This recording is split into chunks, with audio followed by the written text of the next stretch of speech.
13வது அடி. பசித்தலகை முசித்தழுது முறைப்படுதல் ஒழித்தவுணர் உரத்துதிர நினதசைகள் புசிக்க அருள் நேரும். பசித்தலகை, அலகைனா பேய்கள் பூதகணங்களை சொல்கிறாங்க. ரொம்ப பசியோட மெலிஞ்சு போய் அழுது புலம்பிக்கிட்டு இருக்கிற அந்த பேய்கணங்கள். அவங்கெல்லாம் போய் காளிக்கிட்ட என்னால் பசியே தாங்க முடியல அப்படின்னு முறையிட்டாங்களாம். அப்போ அவள் சொன்னாலாம், நீ போர்க்களத்துக்கு போ, அங்கே சுரர்களோட உடல் ரத்தம் தோய்ந்த அந்த கொழுப்போடு சேர்ந்த மாமிசம் உனக்கு உணவாக கிடைக்கும் அப்படின்னு சொன்னாலாம். போர்க்களத்தில் எப்படி வேலாயுதம் தாக்குது அசுரர்களை, அவங்களோட குணத்தை அப்படிங்கிறத இங்கே நம்ம புரிஞ்சுக்கலாம். அருள் நேரும் அப்படின்னு இங்கே சொல்லியிருக்கிறது மரக்கருணையால் உடன்படும் குகனோட வேல் அப்படின்னு சொல்கிறாங்க. அதாவது அறக்கருணை மரக்கருணை அப்படிங்கிறது என்னென்னா, நல்ல வழி நடக்கிறவங்களுக்கு நல்ல அருள் புரிவது அறக்கருணை. மரக்கருணை அப்படிங்கிறது நம்ம எப்படி புரிஞ்சுக்கலாம்னா, தீயவர்கள், அரக்கர்கள், அசுரர்கள் இவங்களையெல்லாம் ஒரு பனிஷ்மெண்ட் கொடுத்து திருத்தி ஆட்கொன்றது. எப்படி சம்ஹாரம் பண்ணி சூரபத்மனை திருப்பி அவர் ஏற்றுக்கிட்டாரோ, அதாவது கைவிடுறது கிடையாது. பேசிக்காக அவங்கள கரெக்ட் பண்ணி திருப்பி பனிஷ்மெண்ட் கொடுத்து, ஏன்னா டைரெக்டாக சொன்னால் அவங்களுக்கு நேர்மையாக சொன்னால் புரியாது, அதனால் அவங்கள திருத்தி ஆட்கொள்கிறத மரக்கருணை அப்படின்னு சொல்லுவாங்க. எப்படி ஒரு டீச்சர் ஸ்டூடெண்ட்ஸ் இருக்கும்போது சில குழந்தைங்க சொன்னால் டைரெக்டாக ஹோம்ஒர்க் பண்ணும், எக்ஸாம் பண்ணும், நல்லா ஃபோக்கஸ்டாக படிக்கும். அது அறக்கருணை அப்படின்னு வச்சுக்கிட்டோன்னா, சில குழந்தைங்க டிஸ்ட்ராக்ட் ஆகிடும், மற்றவங்கள கஷ்டப்படுத்தும், அதாவது ஒழுங்காக படிக்காது, அட்டென்ஷன் இருக்காது கிளாஸில். ஸோ அப்போ டீச்சர் என்ன பண்ணுவாங்க, ஒரு பனிஷ்மெண்ட் கொடுத்து ஒரு வழிக்கு கொண்டு வருவார் இல்லையா. அதுக்காக டோட்டலாக நீ ஸ்கூலை விட்டே போகணும்லாம் சொல்ல மாட்டார். திருப்பியும் இந்த குழந்தைய ஒரு வழிப்படுத்துறதுக்காக ஒரு பனிஷ்மெண்ட் கொடுக்கறது, அதை மரக்கருணை அப்படிங்கிற மாதிரி நம்ம சிம்பிளாக புரிஞ்சுக்கலாம். இங்கே இப்போ பூதகணங்களுக்கு உணவாக வேலாயுதம் இந்த மாதிரி அசுரர்களை கொன்று கொடுக்குதா அப்படிங்கிற மாதிரி நம்ம புரிஞ்சுக்க வேண்டாம். ஆக்சுவலாக இந்த பூதகணங்கள் அப்புறம் விலங்குகள் இது எல்லாமே தண்டனை பிறவிகள் தான். அவங்கவங்க போன பிறவியில் செய்த ஈவில் கர்மாஸ், அதாவது தீவினைகள்னால இந்த மாதிரி உடல் எடுத்து பிறந்திருக்காங்க. இப்போது அவங்கள கரெக்ட் பண்ணி ஒரு நல்ல பிறவியை அருளுது வேலாயுதம். அதாவது எல்லாருக்குமே இருக்கிற மனங்களில் இருக்கிற அந்த அகப்பகை, அதுதானே நம்ம உள்ளுக்குள்ளேயே இருக்கிற பகை தான் ரொம்பவே கொடுமையானது வெளிப்பகையோட. அது என்ன பண்ணிடும் அப்படின்னு சொன்னால் நம்மளே அழிச்சிடும் போக போக. ஸோ இங்கே அசுரர்களை இந்த குணங்களோட தான் நம்ம லிங்க் பண்ணி பார்த்துக்கணும். அதுக்கு நம்ம தீய குணங்கள், தீய விஷயங்களுக்கு தானே அவங்கள உருவகப்படுத்துகிறாங்க. அப்போது இந்த தன்மைகள்லாம் ஒன்றோட ஒன்று அப்படியே பின்னி லாக் ஆகி ஒரு முடிச்சு சிக்கலாகி நம்ம ஆத்மாவை சுற்றி இருக்குது அப்படின்னு சொன்னால், அப்போ இதெல்லாம் விட்டால் மட்டும்தான் நம்ம கடவுளோட சன்னிதானத்தை நெருங்க முடியும். அதனால் நம்ம உள்ளத்தில் இருக்கிற இந்த பகைகள், அகப்பகை அப்படின்னு சொல்கிற உள்ளே இருக்கிற பகையை, தீய எண்ணங்களை பலியிடணும். அந்த பலியிட்டால் மட்டும்தான் பகவானோட திருவடியாக சேர முடியும் அப்படிங்கிற மாதிரி நம்ம மெசேஜ் இதில் எடுத்துக்கலாம்.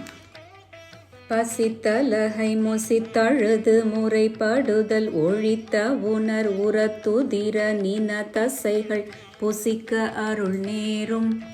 திருத்தனியில் உதித்தருளும் ஒருத்தன் மலை விருத்தன் எனதுளத்தில் உரை கருத்தன் மயில் நடத்து குகன் வேலே.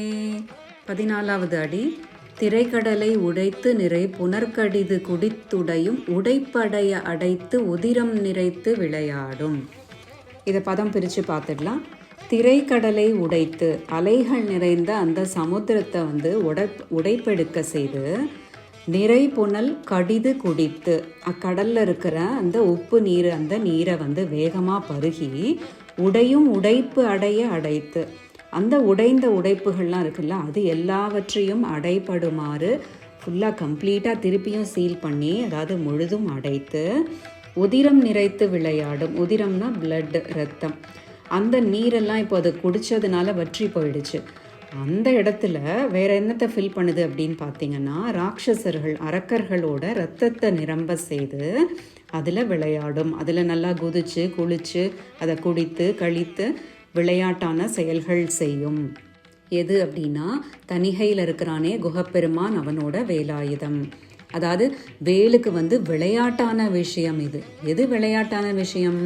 ஜஸ்ட் லைக் தட் இதெல்லாம் பண்ணிடும். அது ஒரு விளையாட்டா சமுத்திரத்தில் இருக்கிற நீரையே உறிஞ்சிடும். இதெல்லாம் பாசிபிளா அப்படின்னு நம்ம நினைப்போம். சில விஷயங்கள் லைஃப்பில் இதெல்லாம் இம்பாசிபிள் இல்லை, இதெல்லாம் சாத்தியமே கிடையாது. கடலில் இருக்கிற அவ்வளோ நீரையும் வற்ற செய்கிறதுங்கிறது சாத்தியமா? ஆனால் விளையாட்டாக அதெல்லாம் செஞ்சு முடிக்குது இல்லையா வேலாயுதம். ஸோ நம்ம எப்படி இதில் மெசேஜ் எடுத்துக்கணும் அப்படின்னு சொன்னால், நம்ம சில காரியங்கள் தடைப்படும், சில இதை எப்படி எடுத்துகிட்டு போகிறதுன்னு தெரியாது நம்மளுக்கு.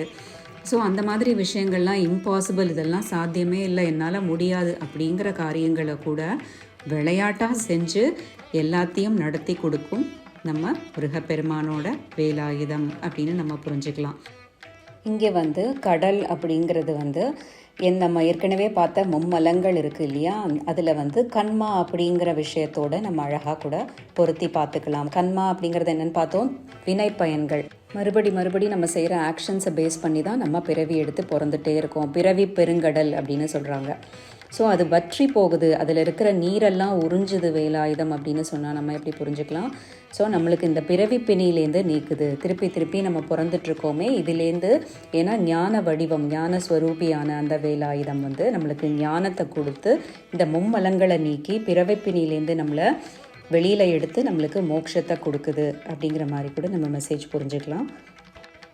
திரை கடலை உடைத்து நீரை புனர் கடிது குடித்துடையும் உடைப்படைய அடை தூதிரம் நிறைத்து விளையாடும் திருத்தனியில் உதித்தருளும் ஒருத்தன் மலை வீரத்தன் எனதுளத்தில் உரை கருத்தன் மயில் நடத்து குகன் வேலே. தொடர்ந்து நம்ம அடுத்தடுத்த அடிகளை நெக்ஸ்ட் வீடியோஸில் பார்க்கலாம்.